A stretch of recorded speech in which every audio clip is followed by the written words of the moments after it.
So today's video is 20 super quick on-course tips that you can do the very next time you play that are guaranteed to lower your scores.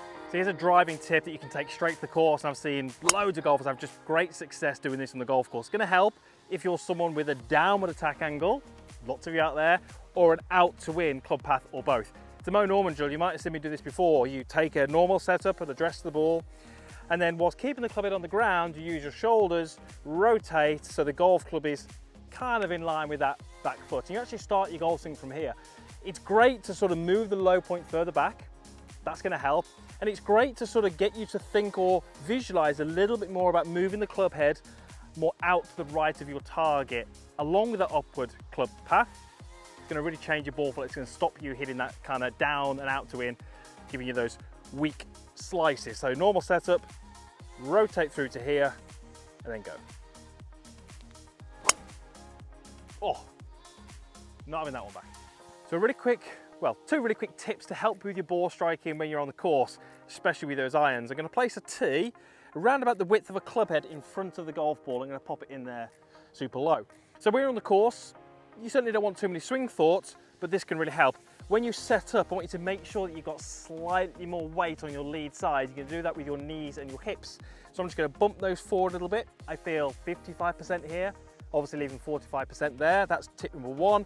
And then the second thing is actually just looking target side of the ball. As you can see, that's why I've got that tee there. Obviously I couldn't put that tee there when I was playing normally, but having that weight slightly left and focusing on the ground just in front of the golf ball can really improve your ball striking. So here's my favorite on-course bunker tip to help you just have more success really. You're going to certainly not think about the ball. It's not going to help you. What you are going to think about is the sand that's around the ball. So I'm going to make that a little bit more visible for myself just by putting a circle around. And all I'm going to do when I'm in the bunker is I'm going to set up pretty square. So I'm not going to change my alignment. I'm going to get my feet set in. And then I'm very simply going to take that sand and put it on the green. Just two things. It really gives me an idea of how much speed I'm going to need. So I've got to advance it out the bunker at least. And it also gets me to think a little bit more about using the speed in my swing and directing it at the target. So many golfers struggle by hitting down into the sand and not with enough speed. So all I do is I ignore the ball and I try and take the sand that's around the ball and put it on the green. Do that, ball will come out every time. So often around the greens, you just missed it, you've got a tricky little chip shot, you're faced with uneven lies like this one here, down slopes. The key here is to match your body to the slope.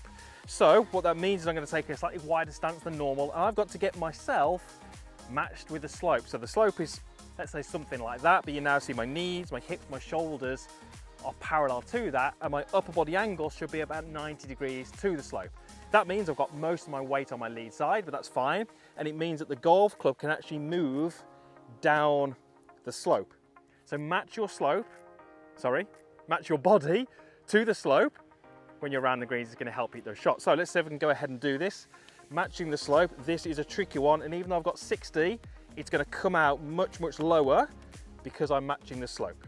So you don't always have to tee your ball up right in the middle of the markers and right in line with the markers. You can use all of the teeing ground to maybe change the angle of the hole or to even change the distance. You've got 2 club lengths back from those tee markers. So you think if that was driver, I've got all the way to here, so if it's a little bit in between clubs, you can make it play a couple of yards longer.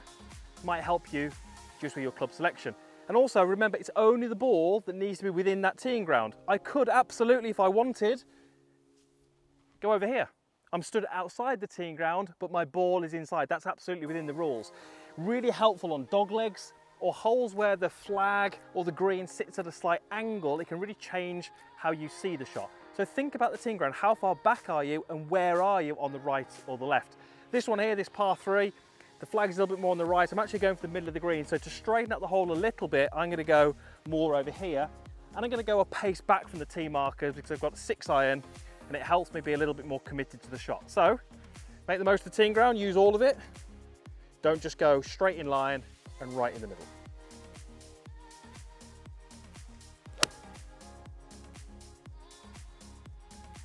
I've got 2 alignment tips for you. These are absolutes on the golf course. Number 1 is to pick an intermediate target. So once I've chosen where I want to hit it, certainly left of that flag, I have to pick something within the first couple of feet of my golf ball that the ball needs to start on. So something on the ground, maybe a blemish, a divot, a leaf, that helps me align the club face when I walk into the golf ball. So picking an intermediate target is really key. But then how we confirm our alignment is also vital. So once I've got myself set up, my first look at the hole wants to be a head rotation. What that does, it means my eyes will go up the line that my body's on. It gives me a much better perspective of where I'm aiming rather than what we see too often, lift, look. If I look this way, it doesn't really give me a sense of where my body is aligned. So intermediate target, head rotation, if you do those two things, you should get perfect alignment every time. But remember, it doesn't always have to be at the flag, because this one needs to be certainly a few feet, a few yards I should say, left of that flag.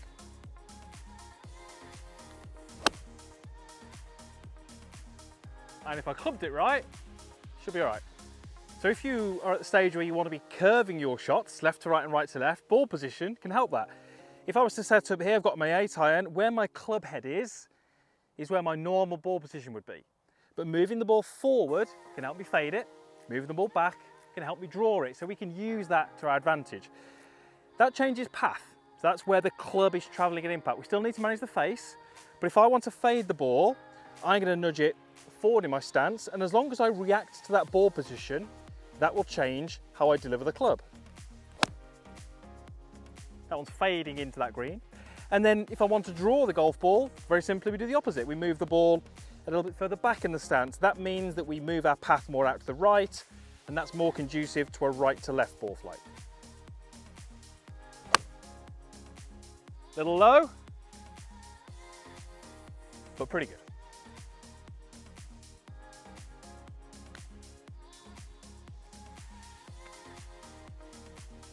So if your pace control needs some work, mine clearly does, let's think about where our focus is when we're making our practice strokes. I've got my ball set up here, but what's going to be way more beneficial for you is to take a setup inside the ball, and whilst you're having your practice strokes, take a look at the hole and run your eyes from the hole all the way back to your ball and then back to the hole again. Whilst you're having those practice strokes, taking your eyes from the ball to the hole and just letting the putter swing based on what you're seeing, and then walking in and letting that happen should help you with your distance control. Now that ball hit a stick on the way, but ended up pretty close. Without that stick, I think it'd have gone in. I'm going to give myself that.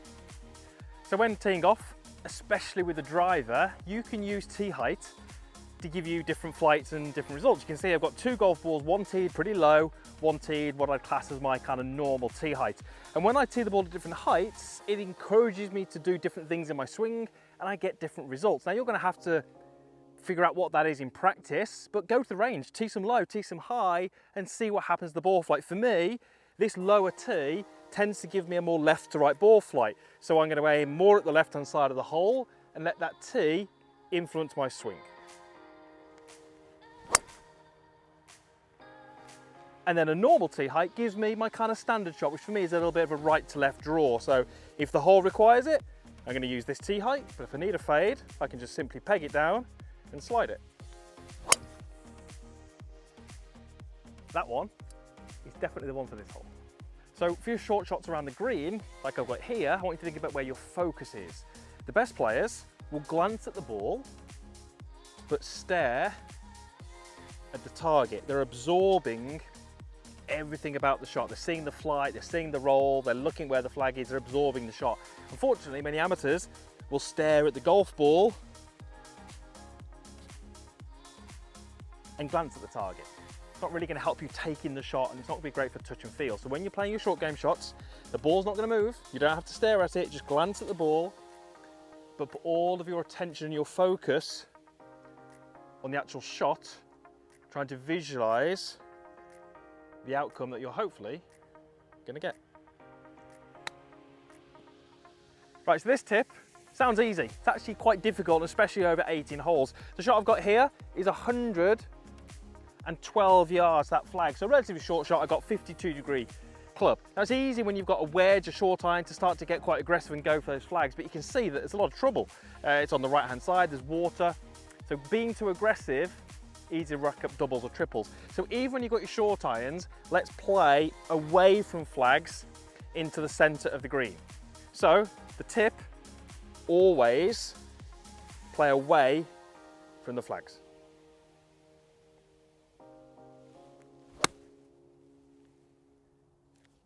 Pretty safe. I've got a birdie putt, but I took out any chance of a double or a triple and dunking it in that water. Right, so when you're around the greens and you've got a wedge in your hand, I've got a 50-60 degree here, you can actually quite easily change the flight of your shots to suit the situation just by thinking about where the club head is on the follow through. For a low shot, I'm simply going to hit it and try and get the club head to finish low to the ground. For a higher shot, I want the club head to finish higher from the ground. Pretty simple. Let me show you what that looks like. So we'll go lower first. So can I just simply keep the club head lower to the ground? We get a much lower ball flight. I've not hit that hard enough, but we see the ball flight. And then for a higher one, club head is going to finish higher. Higher ball flight, obviously I've got to carry it a little further, but you can change the trajectory pretty easily just by thinking about where that is. Low and left, pretty terrible result. So, you've missed the green, you've got a relatively short shot, but it's pretty thick hay, ball sitting right down. There's a very, very good chance that that club is going to get snagged on the hosel, the toe turns over, and you end up like that one, low and left. So the two things I want you to do from here, number one, open the club face slightly, just to guard against that, and then in that top hand, the last three fingers, you're going to hold on a little bit tighter. Through impact especially, and you're going to feel like the heel stays leading the toe to try and guard against that one. So with a little adjustment in setup and a little bit of a tighter lead hand, we should be able to get a better result than the one that we planned for. So don't feel pressured to hit the shot that you should hit or what the pros hit. Try and think outside the box and just use your imagination to get the ball as close as you can. So I've seen people use putters from bunkers and have great success. Here, we're a long way from the green. Yeah, we see the best players in the world chip or pitch this. But if you feel more comfortable with the putter, you're not a great chipper, and you feel like out of 100 shots, the putter would give you a better result, then go ahead and use that club. So think outside the box. That one should swing a little bit right down the hill. And for many, that's going to be a much better option than going in there for one of your wedges. So we often use the line on the ball when we're putting to help us with that start line. There's no reason why I can't do that off the tee. So I've got this ball here right down the centre of the fairway. That's where I want to hit it. It's going to help me when I come in, and it's going to help me align my club face correctly to my target. And I've got a really nice visual that I can use to build my stance around. And just that simple tip can help you dial in your alignment. Right, so how big are the targets that you're choosing when you hit shots? The chances are they're too big. So hitting this on the green or left of the flag isn't enough. We need to be way more specific than that. I've got 166 yards. I want to go a little left of the flag, but let's be specific. So there's a fence right behind the green. I want to be picking one of those fence panels or one of those fence slats. Really small targets really helps me dial in my focus. Aim small, miss small. So once I've got my small target, I then focus in on that. And it's really going to help me, you know, just basically get into the shot a lot more.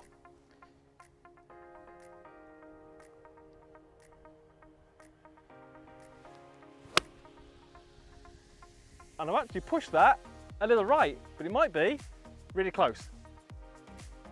And it is, but it's only about 3 or 4 paces right to my target. So aim small, miss small. So if you want to play golf with great tempo and timing and rhythm, and you probably do, you need to control the walk-in. Try and make this always the same. Think about the pace that you walk into the golf ball at and think about the steps that you have. If the tempo is good leading up to the ball, there's a greater chance of your tempo being good when you actually make the swing. So I like to start with the club in my trail hand. I see the shot, I take a breath out, and then I always have 3 paces to get to the golf ball. So once I'm here, I'm 1, 2, 3, and I'm into my setup. I try and make those paces always the same pace, the same tempo, and that helps me when I'm over the golf ball. Great tempo starts before you actually take your setup. So use a line on your ball when you're putting. Now I'm using the TaylorMade Tour Response stripe. You can see that very visible line around the ball. And some of you might say you putt better without a line, and I get that. But for the majority of golfers, it helps. And in my experience, there are more golfers that would benefit from it.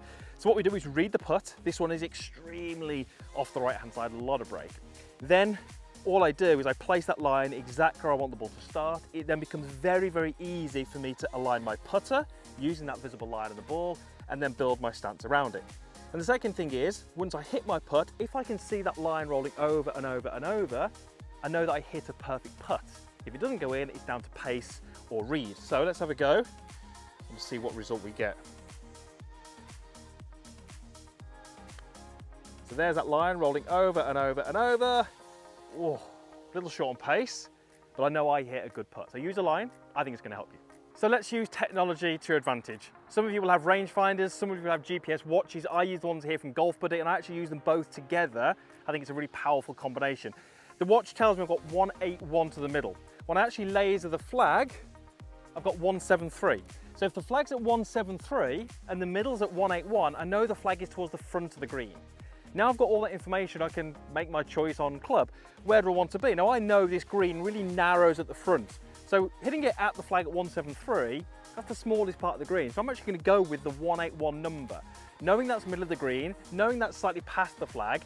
But what I'm able to do now is make a golf swing with pretty much 100% confidence in those numbers because I know they're accurate. So this is going to be hopefully middle of the green, a little bit past the flag, but that's the biggest part of the green, and it gives me the greatest chance of being on that green and putting with my next shot.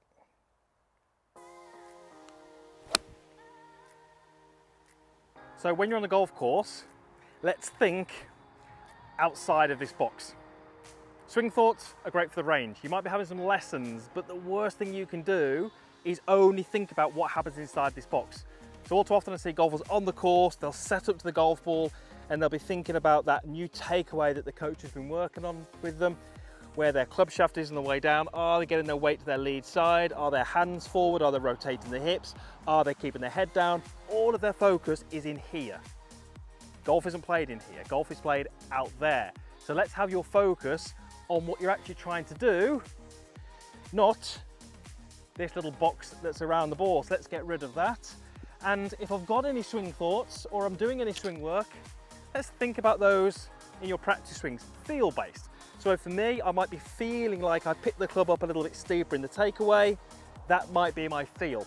Once I've had my practice swings, I'm now seeing the shot that I'm trying to hit. I'm visualizing the ball flight, I'm seeing it go through the air, I'm seeing it land on the green, I'm feeling what that's like. And as I walk into the shot, I'm still seeing that ball flight and I'm absorbing what's out in front of me, and I'm now playing golf to the picture that I've seen. I'm not playing golf swing.